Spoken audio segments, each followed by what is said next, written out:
Everyone, and welcome to the 2022 awards ceremony. I'm Megan Sullinger.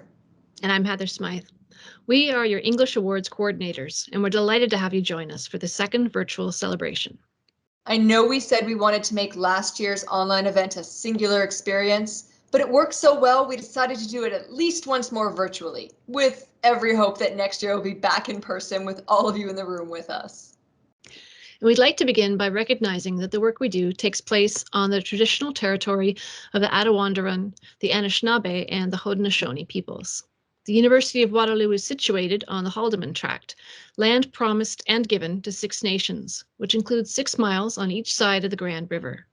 Because our meeting today is virtual, our guests are joining us from many different territories and treaty areas, and we hope you'll reflect on and acknowledge those traditional lands, the continuing colonial histories that bring us here, and the ongoing presence of Indigenous peoples. While a lot has changed in the past year, the one thing that hasn't is the exceptional work produced in our English classes, and we're very happy to be celebrating the accomplishments of our graduate and undergraduate students. From innovative video games to critically engaging rhetorical essays to moving creative writing projects, the wealth of material which was submitted was quite frankly overwhelmingly exceptional. Indeed, if we heard one consistent piece of feedback from our adjudicators, it was how challenging it was to narrow down the field to just one winner. You can see excerpts of their comments during today's slideshow, and their full comments are available on our website, highlighting this year's winners. And to that end, we want to thank everyone who has submitted work this term, both students and faculty alike. Now, while we're online, there are a few places where you can engage with the ceremony. If you have a Google account, you can sign in to be able to add comments here during the live stream, or you can post on social media, hashtag UW English Awards 2022. You can also add posts to our kudos board. The link can be found in your email or down in the video description. You can also find a link to today's program in the description in case you want to follow along. You'll notice that, like last year, during the ceremony today, we have a message from one of our donors speaking about their award. This is an element we're really happy to add to these events. And we know a number of our donors are here with us today watching the ceremony. Thank you for being a part of this event. Now, Megan, I think it's about time to start the main show. I'm just about ready to walk the red carpet, but I need a moment more to put on my long black gloves to match our Roaring 20s theme and get this party started. Excellent. And while you're getting ready for your close-up, we'll pass it to Shelley Hewlin, Chair of the English Department. Welcome to the 2022 Virtual Awards Ceremony for the Department of English Language and Literature. My name is Shelley Hewlin and I chair the department. Every year, the department is delighted to offer 40 highly competitive undergraduate and graduate awards for which our students compete. We are honored to be able to recognize the variety and quality of your work in so many diverse fields, and each year we look forward to celebrating our students' achievements at this awards ceremony. Thank you all for attending. You're valued contributors to the university and the department community. I'd like to take this opportunity to recognize those donors whose belief in the value of English language and literature in all its many interdisciplinary forms has made so many of our awards and this event possible. The department is humbled and grateful that you choose to support students in this way, recognizing their talent and achievements. I'd also like to thank Dr. Megan Sullinger and Dr. Heather Smythe, the awards co-coordinators who, through the year, have managed the many nominations for every award, distributed the submissions to various judges, diplomatically ensured that all the judges made their decisions in a timely fashion, and compiled the awards program that we're following today. Thanks, too, to the staff who have aided Megan and Heather, Margaret Ulbrich and Debbie Nalick. Without these 4 individuals, we could never have hoped to put on this event. Thank you very much again for attending today, and I hope that you enjoy the ceremony.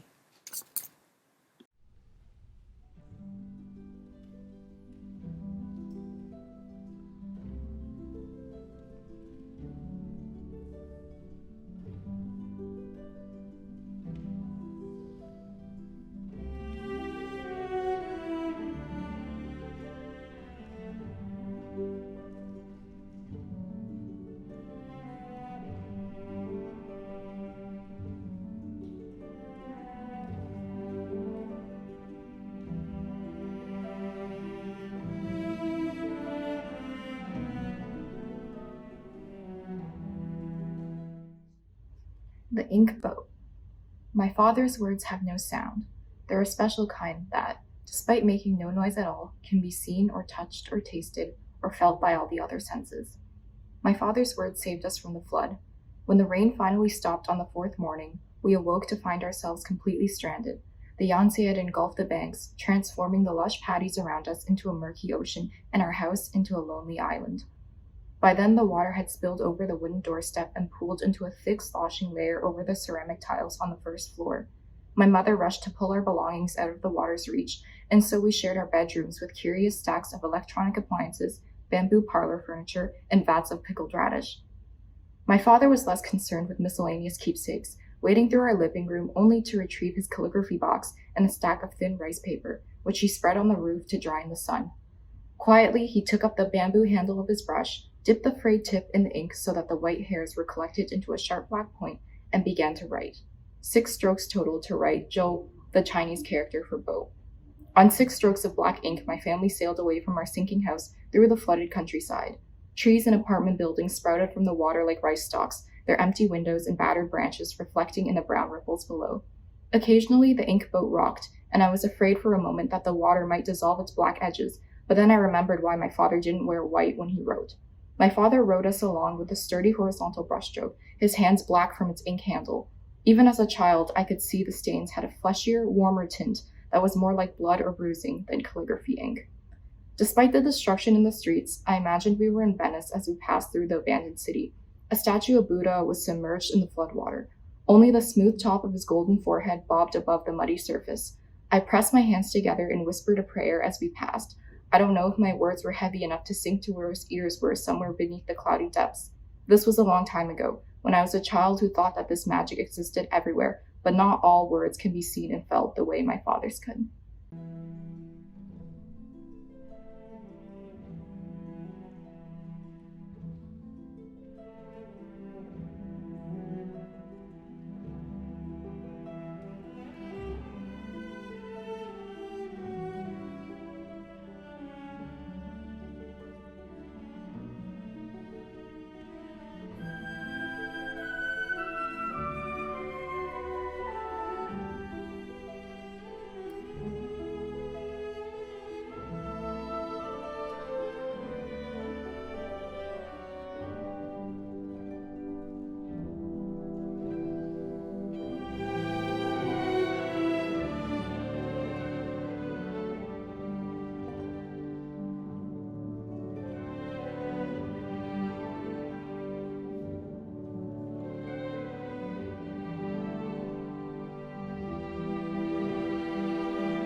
Hi, I'm Manahil, and I want to thank the University of Waterloo for the Graduate Creative Writing Award in Prose and Poetry. I'm going to share an excerpt from my submission, which is titled 16 Months. 16. In this version of the world, there is no oxygen. We sprout gills along our abdominal walls and wade through soupy air. In this version of the world, there is no mercury. When sick, we stretch our hands towards the sun and read the temperature in the shadow cast beneath our veins. In this version of the world, there is no blood. What surges from artery to capillary, keeping our skeletons alive, is liquid starlight distilled each night while the earth turns on. I would love you in the world with no oxygen. I would love you in the absence of mercury. I would love the you that leaks out silver shimmer when you slice your finger, turning the page. Thank you so much.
The W.K. Thomas Graduate Scholarship is awarded annually to a graduate student in our department.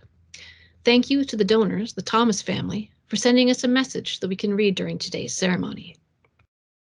W.K. Thomas helped found the University of Waterloo's English department in 1960 and was its first Dean of Arts. In addition to teaching for more than 3 decades, he was a poet, grammarian, and satirist. After W.K. or Keith Thomas died in 2003, his wife, Elizabeth or Betty, established a $5,000 a year English language and literature graduate scholarship in his name. Because U Waterloo offered him wonderful opportunities, it was apropos to give back by assisting promising students so they can achieve their goals. Over the years, Betty and her 2 sons, Alistair and Kevin, have had the great pleasure to correspond with and sometimes meet W.K. Thomas Scholarship recipients. Congratulations to Lillian Black, Hannah Watts, Ashley Irwin, Rebecca Anderson, Jason Leroy, Jessica Vandekamp, Matthew Gester, Doug Sigma, Kyle Gerber, Elise Vist, Kyle Melashowski, and many others. It has always been an enlightening and invigorating discussion finding out what grad students are studying and pursuing. So congrats to PhD candidate Jin Sol Kim, the 2021 recipient. Jin has a BA in Honors English Lit and Rhetoric with a minor in Speech Communication, and she pursued an MA in Rhetoric and Communication Design. It's also heartening to discover where U Waterloo's English Language and Literature department is headed, a department that now includes rhetoric, media, and professional communication. As W.K. Thomas liked to say, see clearly and evaluate wisely. Thank you again to the Thomas family for this generous donation.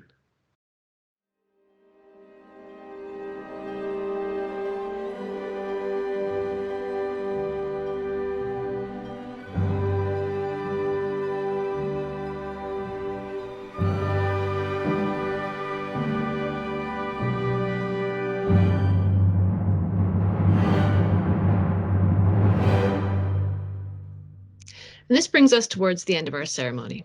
But before we go, we have a few important people to thank. First, a resounding thank you to our donors. Your support and generosity are very much appreciated. Thank you. We're glad that this online medium in the past few years has allowed us to hear from a number of you and provided an opportunity for you to attend. Next, our undergraduate and graduate students. One of the best parts of our job as teachers is to see the incredible accomplishments of our students. Thank you to everyone who submitted their work for this year's awards. We're so happy to see the pride you have in your hard work. We've made this look easy. That's because we've had so many people who've been helping us behind the scenes, and we'd like to take a few moments now to thank them for their tireless efforts. First, Margaret Albrick and Deb Nalick. Thank you for all of your hard work. Checking submissions, printing and mailing certificates, answering last-minute emails, usually from us. You've been instrumental members of the team. And we'd also like to thank all the English faculty who nominated students in their courses. Even when students don't win, the nomination itself means so much to them. It really goes a long way in building their confidence, so thank you for supporting them in this way. And as I mentioned, most of our faculty also participate in judging the awards, and this is a lot of work. We want to thank them again for their service. Finally, we want to thank our incredible co-op students, Ben McGillivray, Tareem Jadoon, and Ethan Wakefield. Ben, the co-op student from last term, helped us to set up website elements to our new Writing in Color Award for high school students of color. You can read more about this new award on our website. This term, Ethan built an awards adjudication database for us to use well into the future. And Tareem designed the Roaring 20 style ceremony for this event. I think we can all agree it's looked amazing. You'll be able to rewatch this awards video anytime by going to our website. Yes, and speaking of our website, there's a section to celebrate the award winners where many of them have shared their work. I encourage you to go check it out. The website link is below in the description box. Thank you again for joining us today. And remember, with the end of winter term just around the corner, it's time to start looking for exceptional student work to submit for next year's award ceremony. Bye, everyone.